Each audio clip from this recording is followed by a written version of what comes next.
bapak-bapak ini.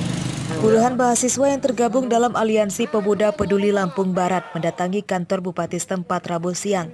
Sambil berjalan long march, massa menyerukan pemerintah daerah bisa membantu petani untuk memperbaiki harga komoditas sayuran yang merosot tajam. Kita tunjukkan bahwa kita pemuda mahasiswa Massa yang merupakan gabungan mahasiswa asal Lampung Barat dari berbagai kampus di Lampung itu melakukan unjuk rasa damai.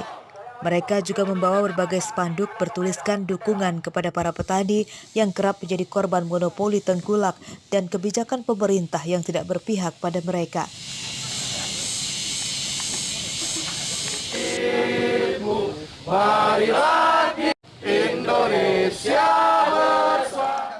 Salah satu poin utama massa, mereka meminta pemerintah daerah menstabilkan harga komoditas sayuran, termasuk menampung hasil panen petani supaya terserap seluruhnya.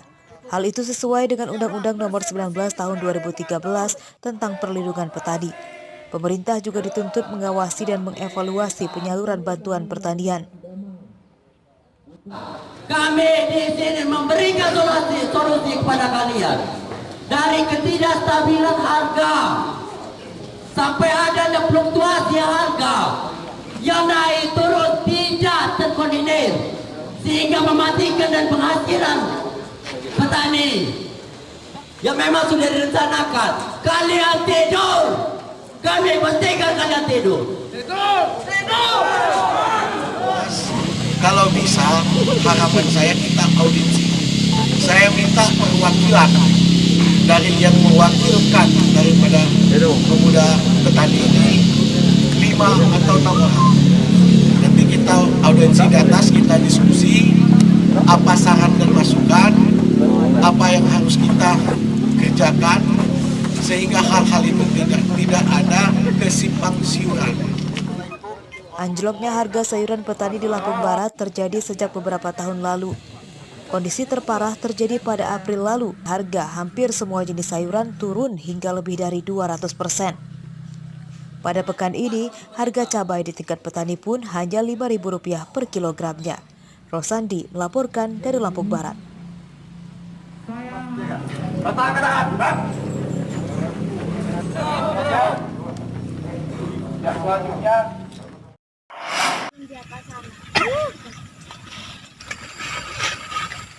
Purwanti bertekad tidak ada menyerah pada pandemi COVID-19 yang memporak-porandakan kondisi ekonomi di seluruh dunia.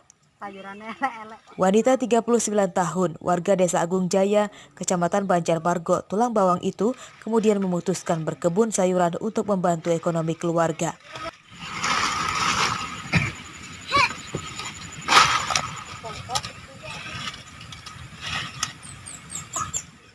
Meski dengan modal pinjam sana-sini, upaya Purwanti sejak awal pandemi 2020 lalu mulai terlihat membuahkan hasil. Berbagai jenis sayuran yang ditanam di kebunnya mulai tumbuh dengan baik dan sudah siap dipanen.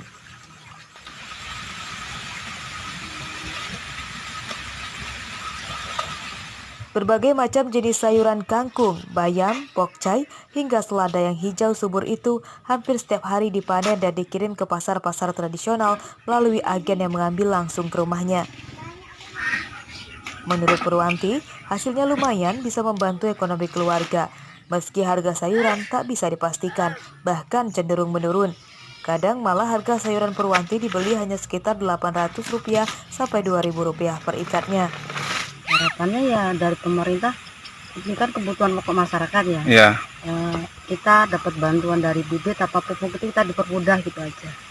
Sama harga penjualannya itu kalau bisa dinaikin gitu. Sekarang karena cuma 800 ya. Soalnya apa kan mahal. Harga 800 sebenarnya dapat apa? Kan dari bibitnya udah mahal sekarang. Kalau pupuk pupuk apa obat semprot itu mahal nggak? Semprot mahal kita aja. Kalau untuk hijau-hijauan jarang tuh pakai obat-obatan.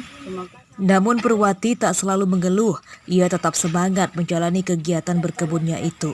Satu hal yang ia minta pada pemerintah, turunkan harga bibit yang mulai memberatkan. Bila biasanya seharga Rp30.000, kini mencapai Rp50.000 per bungkusnya. Mustaqim melaporkan dari Tulang Bawang.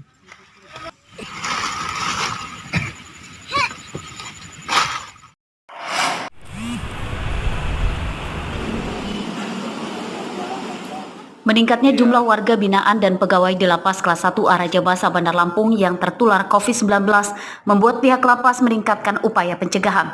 Salah satu cara yakni melakukan penyemprotan disinfektan di seluruh ruangan lapas.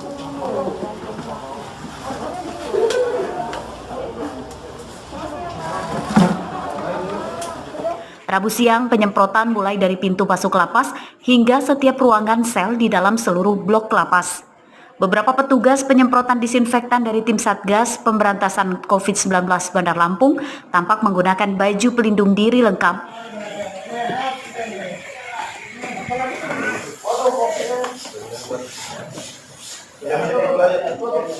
Melalui penyemprotan ini diharapkan angka penularan COVID-19 di dalam Lapas Rajabasa dapat ditekan. Hingga Rabu siang, sudah sebanyak 146 dari 1.012 warga binaan dan 7 dari 170 pegawai lapas positif COVID-19. Kondisi itu menyebabkan terjadinya klaster baru, yakni klaster lapas di Lampung. Makanya itu, saya menginginkan meskipun sebagian narapidana yang sehat, tetap di antigen.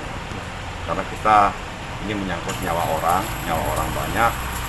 Di samping itu juga, kita perlu tahu apakah dia sehat atau tidak. Jadi kita lebih jelas untuk memilah-milah mana yang sehat, mana yang sedang diisolasi. Pihak lapas juga semakin memperketat aturan kunjungan keluarga. Selain itu, pihak Lapas Rajabasa berharap adanya bantuan dari tim Satgas Penanganan COVID-19 untuk men-tracking seluruh warga binaan. Hal itu karena hingga saat ini baru sekitar 40% warga binaan yang melakukan rapid test antigen dan swab. Robi Laste melaporkan dari Bandar Lampung.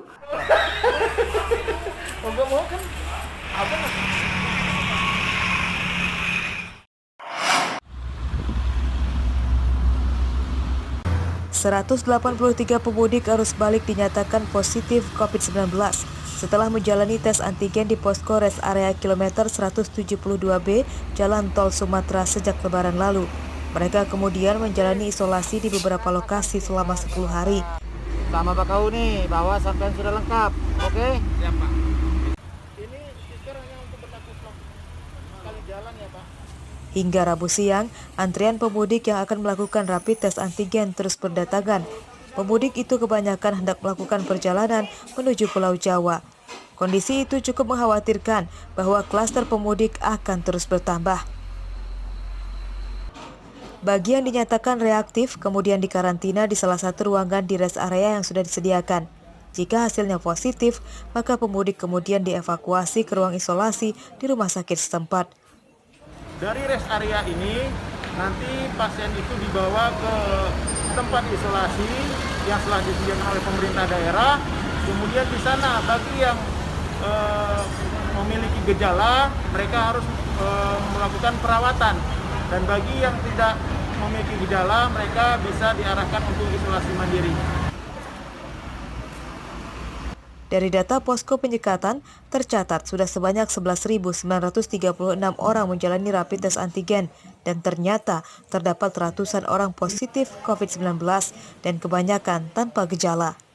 Penyekatan pemudik arus balik ini akan berakhir pada 31 Mei mendatang. Aris Susanto melaporkan dari Lampung Tengah.